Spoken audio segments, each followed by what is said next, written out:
If you've tuned in to CNN or MSNBC any day of the week, any time of day or night, you would swear that Donald Trump was still the president because all they do 24/7, 7 days a week is complain about him. Our campaign and electioneering asymmetry has left us in a position where we are watching democracy collapse. So, it is time. I mean, it's kind of like being, attacked in Pearl Harbor. We had Pearl Harbor, right? We've been living through it. It's been a slow running event, but, with Trump's, comments about election integrity from the beginning of the presidential cycle, we now see about 35% of our fellow Americans think that Joe Biden stole the presidency, and they're seeing that message reinforced all through their ecosystem. First of all, people aren't seeing that message being reinforced in their social media ecosystems because only Democrats are allowed to accuse Republicans of stealing elections. Free speech on social media is only a one-way street, but she is right in that we are watching democracy collapse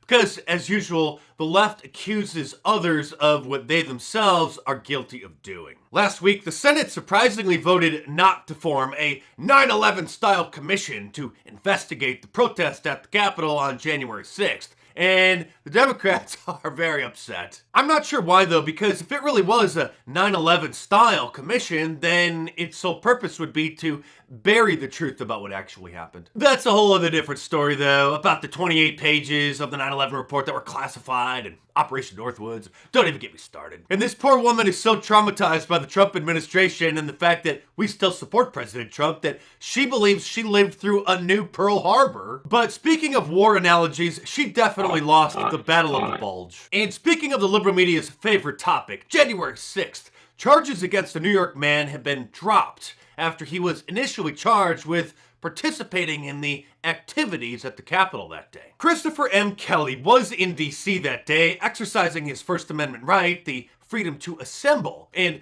listen to President Trump's speech. He did not enter the Capitol, however, did not commit any crimes, but like many Americans, posted pictures on his social media account of what happened that day. But before the FBI decided to check whether or not the photos that he was sharing were actually taken by him, they decided to arrest him and use those photos as evidence that he had entered the building. It was only about 5 months later that they finally decided to look at the history of his GPS coordinates and saw that he did not enter the Capitol. Others who did enter the building, however, but didn't break anything, like the QAnon shaman and Joe Biggs, a Proud Boys member and former reporter from Infowars.com, are still being held in jail without bail until their trial. Held without bail now, going on 5 months for the crime of trespassing in America. And old Joe is going to be meeting with Vladimir Putin here in a few weeks. And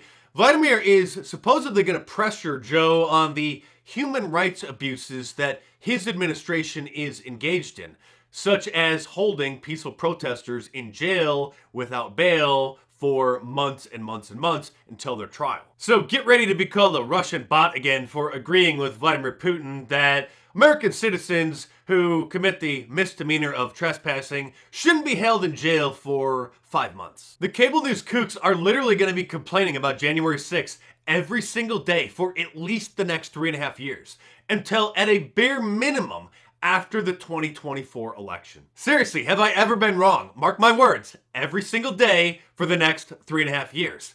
And they've already been doing it every day for 5 months. What was your visceral reaction to that insurrection on January 6th? So the Senate killed a commission that would have investigated what happened on January 6th. January 6th insurrection at the Capitol. Are you still talking about the insurrection? Yes. And we're going to continue to talk about it. The January 6th insurrections. Just 2 weeks ago, he did incite an insurrection on the Capitol. Has anything changed since the insurrection? Donald John Trump incited the insurrection against the United States. And as the 2022 midterms approach, it's all they're going to be talking about. And then as the 2024 election approaches, it's all they're going to be talking about every day. Let's not forget, it was Russia, Russia, Russia every single day for 3 years. It would have been 4. It would have been a whole Trump administration, but then the coronavirus sort of bumped that onto the back burner. But it was every day. Remember, 3 years. Russia, Russia, Russia. Do you believe that the Trump campaign colluded with the Russians in the 2016 campaign? Yes. Do you believe the president himself colluded with the Russians? Yes, he colluded, and I don't think that's a hard answer to the question at all. I certainly say with confidence that there is significant evidence of collusion between the campaign and Russia. It's beyond the shadow of a doubt to me that if there was not collusion, there was at least the effort to collude with a foreign power. We saw cold, hard evidence of the Trump campaign, indeed the Trump family, eagerly intending to collude possibly with Russia, a hostile foreign power, to influence American elections. Alexandria Ocasio-Cortez is so distraught about it that she's in therapy and she wasn't even there. Maybe one of the reasons liberals are so upset about it is that Black Lives Matter is jealous that they didn't breach the Capitol. And if they did, you know that it would have been a smoldering pile of rubble. There would have just been a broken window or some papers thrown on the floor from Nancy Pelosi's desk. I mean, Black Lives Matter did set a church on fire directly across the street from the White House last year, you may recall. In other news, a city council member in Atlanta, Georgia, who is running for mayor on the platform of defunding the police, had his car stolen while he was standing 5 feet away from it. Councilman Brown tells Fox 5 4 young children stole his white Mercedes coupe just before noon Wednesday, and at the time he was standing just a few feet away speaking with community leader Ben Norman. He started to hit on the gas, Ben let go, and then the kid started to drag me in the car a half of a block. The systemic racism is so bad that he's driving a Mercedes. It's so tough being a person of color in America. But I wonder what his day job was that he was able to afford such a nice car.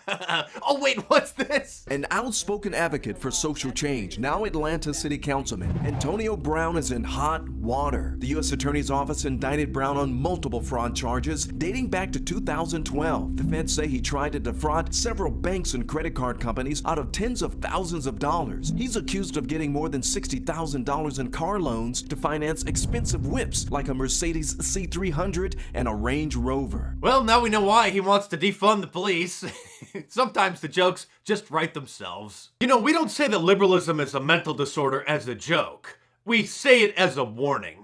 And if you want to help spread the word, get yourself a Liberalism Find a Cure shirt from my online store at markdice.com. If you don't want the graphic that big and bold, there is another version available of this shirt that has it quite a bit smaller and off to the side on the chest. And like all of my designs, it's available in a t-shirt, long sleeve, and a hoodie, and a whole bunch of different colors as well. So head on over to markdice.com or click the link in the description below and check them out.